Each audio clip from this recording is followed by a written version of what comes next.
प्रिय भक्तों, आपका हमारे चैनल स्पिरिचुअल देव ज्ञान में स्वागत है। आज हम श्री दुर्गा सप्तशती के 8वें अध्याय के बारे में बताएंगे, जिसमें रक्त बीज वध के बारे में। तो चलिए शुरू करते हैं। महर्षि मेधा ने कहा, चंड और मुंड नामक असुरों के मारे जाने से और बहुत सी सेना के नष्ट हो जाने से असुरों के राजा प्रतापी शुंभ ने क्रोध युक्त होकर अपनी संपूर्ण सेना को युद्ध के लिए तैयार होने की आज्ञा दी। उसने कहा, अब उदययुध नामक 86 असुर सेनापति अपनी सेनाओं के साथ युद्ध के लिए जाए और कंबु नामक 84 सेनापति भी युद्ध के लिए जाए और कोटिवीर्य नामक 50 सेनापति और धूम्रकुल नामक के 100 सेनापति प्रस्थान करे। कालक, दोहैड़, मौर्य और काल के यह दैत्य भी मेरी आज्ञा से सजकर युद्ध के लिए कूच पड़ करे।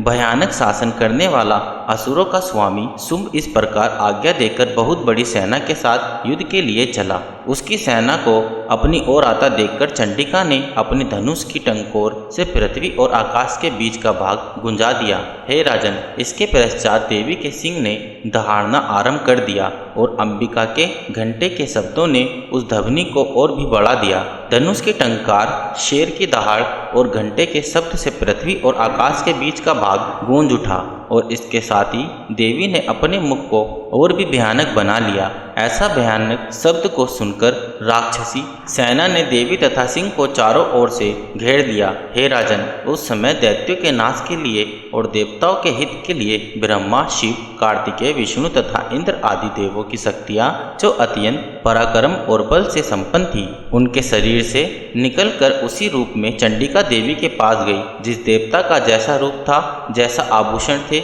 और जैसा वाहन था, वैसा ही रूप, आभूषण और वाहन लेकर उन देवताओं की शक्तियों दैत्यों से युद्ध करने के लिए आई। हंस युक्त विमान में बैठकर और रुद्राक्ष की माला तथा कमंडलू धारण करके ब्रह्मा जी की शक्ति आई। वृषभ पर सवार होकर, हाथ में त्रिशूल लेकर, महानाग का कंकड़ पहनकर और चंद्र रेखा से विभूषित होकर भगवान शंकर की शक्ति माहेश्वरी आई और मोर पर आरूढ़ होकर हाथ में शक्ति लिए दैत्यों से युद्ध करने के लिए कार्तिकेय जी की शक्ति उन्हीं का रूप धारण करके आई। भगवान विष्णु की शक्ति गरुड़ पर सवार होकर शंख, चक्र, श्रांग, गदा, धनुष तथा खड्ग हाथ में लिए हुए आई। श्री हरि की शक्ति वाराह का शरीर धारण करके आई और नरसिंह के सामने शरीर धारण करके उनकी शक्ति नरसिंह ही भी आई। उसकी गर्दन के झटकों से आकाश के तारे टूट पड़ते थे और इसी प्रकार देवराज इंद्र की शक्ति इंद्री भी ऐरावत के ऊपर सवार होकर आई। पश्चात इन देवी शक्तियों से घिरे हुए भगवान शंकर ने चंडिका से कहा, मेरी प्रसन्नता के लिए तुम शीघ्र ही इन असुरों को मारो। इसके पश्चात देवी के शरीर में से अत्यंत उग्र रूप वाली और सैकड़ों गिड्डियों के समान आवाज करने वाली चंडिका शक्ति प्रकट हुई। उस अपराजिता देवी ने धूमिल जटा वाले भगवान श्री शंकर जी से कहा, हे प्रभु, अब आप मेरी ओर से दूत बनकर शुंभ और निशुंभ के पास जाइए और उन अत्यंत गर्वीले दैत्यों से कहिए तथा उनके अतिरिक्त और भी जो दैत्य वहां युद्ध के लिए उपस्थित हो, उनसे भी कहिए, जो तुम्हें अपने जीवित रहने की इच्छा हो तो त्रिलोकी का राज्य इंद्र को दे दो। देवताओं को उनका यज्ञ भाग मिलना आरंभ हो जाए और तुम पाताल को लौट जाओ। किंतु यदि बल के गर्भ से तुम्हारी लड़ने की इच्छा हो तो फिर आ जाओ।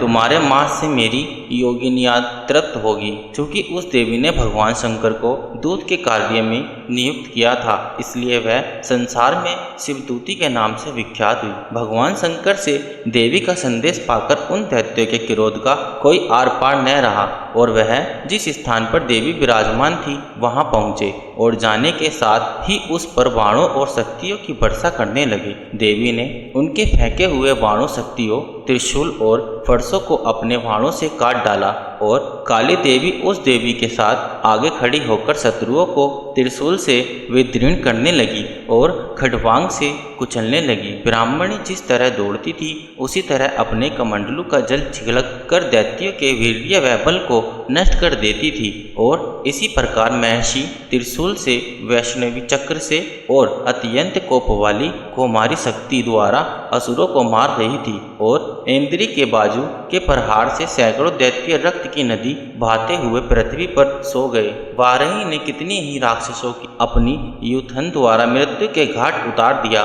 दाढ़ों के अग्रभाग से कितने ही राक्षसों की छाती को चीर डाला और चक्र की चोट से कितनों को ही विदीर्ण करते धरती पर डाल दिया। बड़े बड़े राक्षसों को नारसिंही अपने नखों से विदीर्ण करके भक्षण कर रही थी और सिन्नाद से चारों दिशाओं को गुंजाती हुई रणभूमि में विचर रही थी। शिवदूती के प्रचंड अटट हाथ से कितने ही दैत्य भयभीत होकर पृथ्वी पर गिर पड़े और उनके गिरते ही वह उनको भक्षण कर गई। इस तरह क्रोध में भरे हुए मातृगणों द्वारा नाना प्रकार के उपायों से बड़े बड़े असुरों को मरते हुए देखकर राक्षसी सेना भाग खड़ी हुई और उनको इस प्रकार भागता देखकर रक्तबीज नामक महापराक्रमी राक्षस क्रोध में भरकर युद्ध के लिए आगे बढ़ा।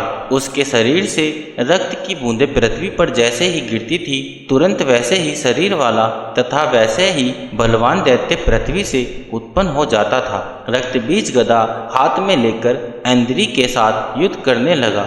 जब इंद्री शक्ति ने अपने वज्र से उसको मारा तो घायल होने के कारण उसके शरीर से बहुत सा रक्त बहने लगा और उसकी प्रत्येक बूंद से उसके समान ही बलवान तथा महापराक्रमी अनेकों दैत्य भयंकर रूप से प्रकट हो गए।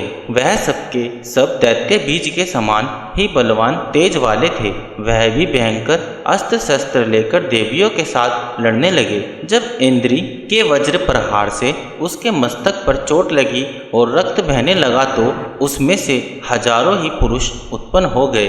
वैष्णवी ने चक्र से और इंद्री ने गदे से रक्त बीज को चोट पहुंचाई और वैष्णवी के चक्र से घायल होने पर उसके शरीर से जो रक्त बहा उससे हजारों महाअसुर उत्पन्न हुए, जिसके द्वारा यह जगत व्याप्त हो गया। कौमारी ने शक्ति से, वाराही ने खंडक से और माहेश्वरी ने त्रिशूल से उसको घायल किया। इस प्रकार क्रोध में भरकर उस महादैत्य ने सब मृत शक्तियों पर पृथक पृथक गदा से प्रहार किया और माताओं ने शक्ति तथा शूल इत्यादि से उसको बार बार घायल किया। उससे सैकड़ों महादैत्य उत्पन्न हुए और इस प्रकार उस रक्त बीज के रुधिर से उत्पन्न हुए असुरों से संपूर्ण जगत व्याप्त हो गया, जिससे देवताओं को भय हुआ। देवताओं को भयभीत देखकर चंडिका ने काली से कहा, हे चामुंडे, आपने मुख को बड़ा करो और मेरे शस्त्रघात से उत्पन्न हुए रक्त बिंदुओं तथा रक्त बिंदुओं से उत्पन्न हुए महाअसुरों को तुम अपने इस मुख से भक्षण करती जाओ। इस प्रकार रक्त बिंदुओं से उत्पन्न हुए महादैत्यों को भक्षण करती हुई तुम रणभूमि में विचारो। इस प्रकार रक्त क्षीण होने से यह दैत्य नष्ट हो जाएगा।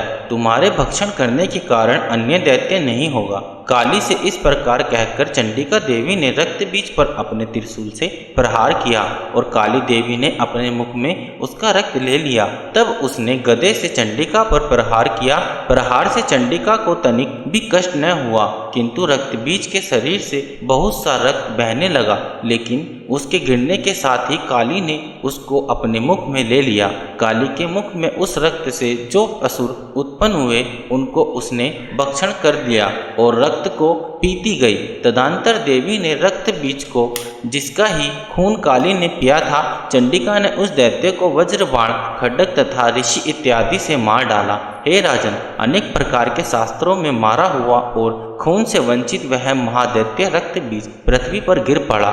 हे राजन, उसके गिरने से देवता अत्यंत प्रसन्न हुए और माताएं उन असुरों का रक्त पीने के पश्चात उद्धत होकर नृत्य करने लगी। तो प्रिय भक्तों, इसी प्रकार श्री दुर्गा सप्तशती का 8वां अध्याय समाप्त हुआ। अगर आपको यह वीडियो पसंद आए तो लाइक करना, हमारे चैनल को सब्सक्राइब करना और कमेंट में जय माता दी लिखे जरूर।